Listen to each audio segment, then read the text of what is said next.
یہودی اور عیسائی ایران والوں کو اس لیے نہیں قتل کر رہے کہ وہ شیعہ ہیں، وہ اس لیے قتل کر رہے ہیں کہ وہ مسلمان ہیں۔ ابھی اللہ ان کی کیسی مدد کر رہا ہے، یہ کیسے نامراد لوگ ہیں جو اس وقت یہ فرقہ واریت کو آگ دے رہے ہیں۔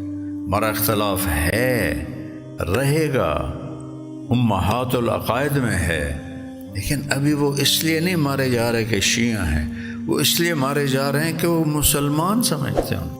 تو اللہ کے واسطے بیٹھا کبھی اس گندگی میں نہ پڑو، اس گندگی میں نہ پڑو۔ میرے نبی نے منافقوں کو سینے سے لگا کے رکھا، بریلیوں سے تمہیں نفرت، شیعوں سے تمہیں نفرت، اہل حدیث سے تمہیں نفرت، دیوبندی اہل حق نبیوں کے قریب قریب، باقی سارے جہنم کا ایندھن۔ کیا تم ظلم کرتے ہو؟ اللہ کی رحمت کو کیوں بند کرتے ہو؟ پتہ نہیں کس کی کیا ادا، ایک ذرہ ایمان بھی کسی کے اندر ٹک گیا، جنت اس کے لیے واجب ہوگی۔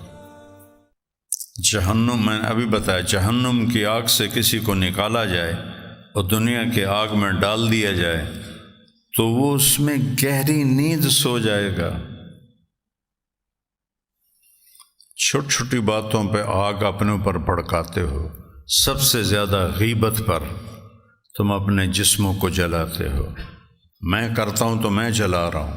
الغیبت اشد من الزنا، زنا سے بڑا گناہ ہے غیبت کرنا۔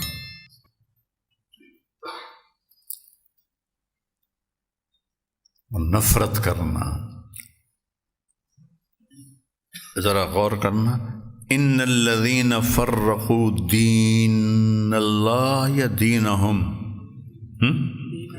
اللہ نے فرقہ واریت کو اپنا دین ہی نہیں قبول کیا۔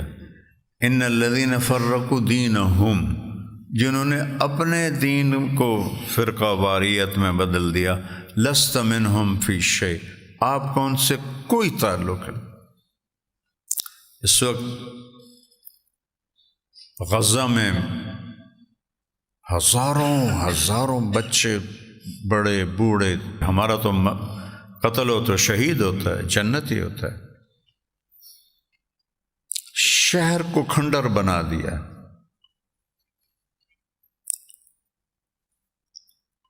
اور پھر اسی زوم میں ایران پہ حملہ کیا، تو اللہ نے ایران والوں کی مدد کی۔ یہودی اور عیسائی ایران والوں کو اس لیے نہیں قتل کر رہے کہ وہ شیعہ ہیں، وہ اس لیے قتل کر رہے ہیں کہ وہ مسلمان ہیں۔ ان الذین فرقوا دینہم، جنہوں نے اپنے دین کو فرقہ بنا لیا۔ اللہ نے کہا میرا دین یہ ہے ہی نہیں۔ میں تاریخ کا طالب علم ہوں۔ جب مغلیہ سلطنت آئی، جنہوں نے 350 سال حکومت کی، تو ہمایوں بیمار ہو گیا اور بابر نے اس کی چارپائی کے گرد چکر لگاتے ہوئے کہا یا اللہ یہ بیماری میں نے لے لی، میں نے لے لی، میں نے لے لی، میں نے لے لی، میں نے لے لی۔ ہمایوں ٹھیک ہو گیا، بابر بیمار ہوا، 40 سال کی عمر میں مر گیا۔ بیٹا ہمایوں بنا۔ ہمایوں کو شیر شاہ سوری نے شکست دے دی، وہ نکل گیا، 15 سال باہر پھرتا رہا۔ پھر جب وہ واپس آیا تو وہ بیرم خان جرنیل تھا اس کا، اس کی برکت سے اس نے سوریوں سے حکومت حاصل کی، فتح حاصل کی۔ بیرم خان شیعہ تھا، تاجکستانی تھا، ہندوستانی نہیں تھا۔ اور پھر اس کے بعد ایک خوفناک جنگ ہوئی، پانی پت کی دوسری لڑائی جسے کہتے ہیں، اس میں ایک طرف ہیمو تھا ہندو سالار، اور ایک طرف بابر تھا، کتنا 12 سال کا۔ انہوں نے 12 سال کے بچے کے سر پہ تخت رکھا، ورنہ وہ خود بھی قبضہ کر سکتا تھا۔ اس کی وفا دیکھو، اس کے لیے مسئلہ نہیں تھا 12 سال کے بچے کا سر اڑانا، نے اس کو تخت پہ بٹھایا اور خود میدان جنگ میں اترا، اور ہیمو نے مغلوں کو شکست دے دی۔ بھاگنے لگے تھے کہ ایک مغل سپاہی کا تیر ہیمو کی آنکھ میں لگا، وہ ہاتھی پہ بیٹھا تھا، وہ جو گرا تو اس کے گرتے ہی ہندو بھاگنے لگے اور مغل واپس آنے لگے، تو اللہ تعالیٰ نے فتح نصیب فرمائی اور اہل السنت والجماعت کی حکومت 350 سال قائم رہی۔ پھر 1761 14 جنوری بروز بدھ احمد شاہ ابدالی، مراٹھے جن کو مرہٹے کہتے ہیں، وہ چھا گئے تھے پورے ہندوستان پر، دلی فتح کر لیا تھا، اور ان کے پیشوا نے کہا، ان کے بادشاہ کو پیشوا کہتے تھے، پیشوا نے کہا کہ جامع مسجد دلی میں شیو جی کا بت رکھو، شیو جی ان کا بہت بڑا بھگوان ہے، وہ بس ایسے اس کی شکل ہوتی ہے، ایسے کوئی اس کا چہرہ نہیں ہوتا، بس ایسے شکل ہوتی ہے ایسے۔ تو اس نے تیار کروا کے بھیج دیا کہ جامع مسجد کی دلی کی جامع مسجد میں شیو کا پتلا رکھو، کہ مراٹھے پونا سے نکلے اور دلی تک سارا فتح کیا، پھر پنجاب فتح کیا، ملتان فتح کیا، اٹک فتح کیا، پشاور فتح کیا، اتنی بڑی سلطنت کوئی ہندو قوم نہیں بنا سکی۔ تو احمد شاہ ابدالی کو شاہ ولی اللہ رحمہ اللہ نے بلایا کہ اگر تم نہیں آتے ہو تو یہ اسلام کا وہ حال کریں گے جو اسپین میں عیسائیوں نے کیا تھا۔ اس سے پہلے 4 دفعہ احمد شاہ ابدالی آیا ہے، لوٹ مار کرنے آیا ہے، اور بے دردی سے اس نے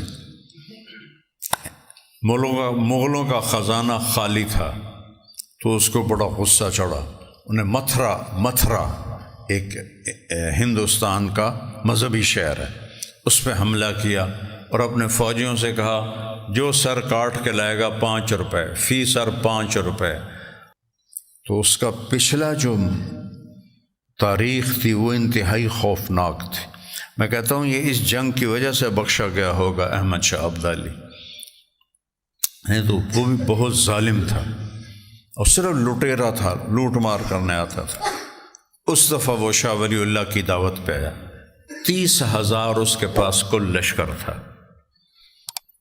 1.5 لاکھ مراٹھوں کا لشکر تھا، 10,000 اس کا بیٹا لے کر آیا پنجاب سے، اس کا نام تھا تیمور، اور روہیل کھنڈ کا سردار نواب نجیب الدولہ 10,000 وہ لشکر لے کر آیا، تو کتنے ہو گئے؟